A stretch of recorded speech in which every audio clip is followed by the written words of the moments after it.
बहुत खुश होंगे आज वो नेताजी लोग जो भड़काऊ बयानबाजी कर रहे थे। आखिरकार उनका प्लान कामयाब हुआ, नागपुर जल गया, जिस पर मायावती ने जमकर हमला बोला है। इस वीडियो में हम इसी पर करेंगे बात। नमस्कार, 4 PM पर आप सभी का स्वागत है। औरंगजेब को लेकर इस वक्त देश भर में विवाद हो रहा है। महाराष्ट्र में औरंगजेब की कब्र हटाने को लेकर जमकर बवाल हो रहा है। इस मामले ने तब और तूल पकड़ा जब सपा विधायक अबू आसिम आजमी ने औरंगजेब की तारीफ की। उसके बाद उनके खिलाफ कार्रवाई की मांग की गई। विधानसभा से अबू आसिम आजमी को निलंबित कर दिया गया। कई जगह आजमी का विरोध हुआ।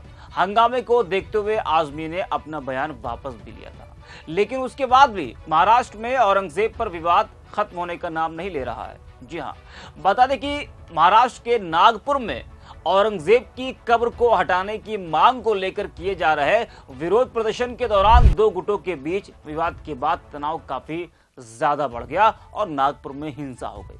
जी हाँ, तोड़फोड़ की गई, कई वाहनों को आग के हवाले कर दिया गया, 2 JCB को भी आग के हवाले किया गया और इस हिंसा में कई लोग घायल हैं, कई पुलिसकर्मी भी घायल हैं। पुलिस ने भीड़ को तितर-बितर करने के लिए आंसू गैस के गोले भी दागे। वैसे कहा जाता है कि नागपुर हमेशा से एक शांतिप्रिय शहर के रूप में जाना जाता रहा है, जहां लोग सामाजिक सौहार्द के साथ रहते हैं। जब देश के अन्य हिस्सों में दंगे हो रहे थे, तब भी नागपुर में कभी कोई सांप्रदायिक हिंसा नहीं हुई। लेकिन बीते कुछ दिनों से राज्य मंत्रिमंडल के कुछ मंत्री जानबूझकर भड़काऊ बयान देकर समाज में तनाव फैलाने की कोशिश कर रहे थे। जो हालात नजर आ रहे हैं वो इसी साजिश का नतीजा है। हिंसा निंदनीय और अत्यंत दुर्भाग्यपूर्ण है। इस मामले को लेकर विपक्ष बीजेपी सरकार पर जमकर हमलावर है। बसपा प्रमुख मायावती ने एक्स पर लिखा है कि महाराष्ट्र में किसी की भी कब्र व मजार आदि को क्षति पहुंचाना व तोड़ना ठीक नहीं है, क्योंकि इससे वहां आपसी भाईचारा, शांति व सौहार्द आदि बिगड़ रहा है। सरकार ऐसे मामलों में खासकर नागपुर के अराजक तत्वों के विरुद्ध सख्त कार्रवाई करे, वरना हालात काफी बिगड़ सकते हैं, जो ठीक नहीं है। तो मायावती का कहना है कि किसी की भी कब्र को तोड़ना ठीक नहीं है, क्योंकि इससे आपसी भाईचारा बिगड़ रहा है। बात तो सही है, 300-400 साल पहले मरे हुए शख्स को लेकर आज हमारे देश में ऐसा बवाल हो रहा है, आपसी सौहार्द बिगड़ रहा है। जो शख्स जा चुका 300-400 साल पहले, जिसको लोगों ने सिर्फ किताबों में ही पढ़ा, आज उस पर बहस करके, चर्चा करके, बवाल करके हम किस और देश को लेकर जा रहे हैं। जो लोग कब्र को हटाने को लेकर हंगामा कर रहे हैं, जिनकी वजह से ये बवाल मचा हुआ है, उनसे पूछना चाहता हूं कि पहले कहां थे आप लोग? कब्र अब दिखी आपको? या जो नफरत का जहर भरा गया है उसका असर अब हो रहा है? आखिर नागपुर में हिंसा कैसे भड़की, इस पर बात करते हैं। औरंगजेब की कब्र के मुद्दे पर हो रहे प्रदर्शन के दौरान कुरान फाड़े जाने की अफवाह उड़ी थी। बताया जा रहा है कि इसके बाद ही शहर में हिंसा भड़क गई और दोनों तरफ से बवाल इतना ज्यादा हुआ कि कई पुलिसकर्मी भी इस हिंसा का शिकार हुए। बता दें कि नागपुर हिंसा के पीछे की असली वजह अफवाहें थी। संभाजी नगर में मुगल बादशाह औरंगजेब की कब्र को हटाने की मांग करने वाले एक दक्षिणपंथी समूह द्वारा विरोध प्रदर्शन किया गया था और इस विरोध प्रदर्शन के दौरान कुरान को जला देने की अफवाह फैल गई। जी हाँ, यह विरोध प्रदर्शन विश्व हिंदू परिषद और बजरंग दल जैसे समूहों द्वारा आयोजित किया गया था, जिन्होंने कथित तौर पर कलमा लिखा कपड़ा जला दिया।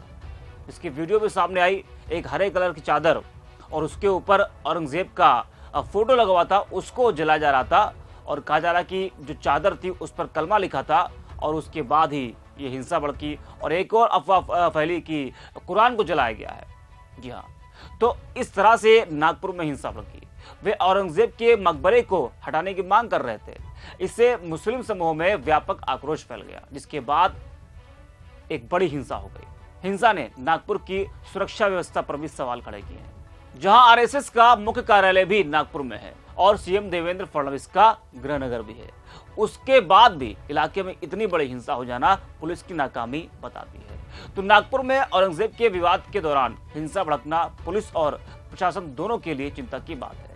नागपुर प्रदेश नहीं, देश की राजनीति का भी केंद्र रहा है। इसे बीजेपी का सबसे मजबूत गढ़ माना जाता है। एक अफवाह की वजह से रमजान के महीने में भड़की हिंसा से अब पूरे शहर में तनाव है। शहर की सड़कें और गलियां सुनसान नजर आ रही हैं। पुलिस ने कहा है कि इलाके में धारा 144 लगा दी गई है। अब जिस तरह से नागपुर में हिंसा हुई, उसको लेकर सोशल मीडिया पर भी लोगों की प्रतिक्रियाएं सामने आ रही हैं।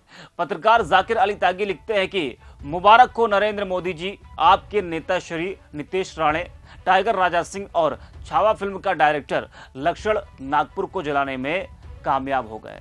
अब आप तुरंत इनके लिए एक किसी सरकारी अवार्ड की घोषणा कर सम्मानित कर सकते हैं। आपके बजरंग दल और वीएचपी के गुंडों ने नागपुर को हिंसा की जद में लाकर खड़ा कर दिया है, उन्हें भी सम्मानित करने की घोषणा कर ली जाए। शिवराजा यादव नाम के यूजर हैं, वो लिखते हैं कि अगर कोई नेता आपको दूसरे धर्म के खिलाफ उकसाता है तो बस आगे बढ़कर एक सवाल पूछ लेना, नेताजी आपके बच्चे भी साथ चलेंगे ना? महाराष्ट्र नागपुर के लोग समझें और शांति बनाए रखें। महंगाई, बेरोजगारी जैसे मुद्दों को दबाने का सबसे अचूक अस्त्र दंगा ही है।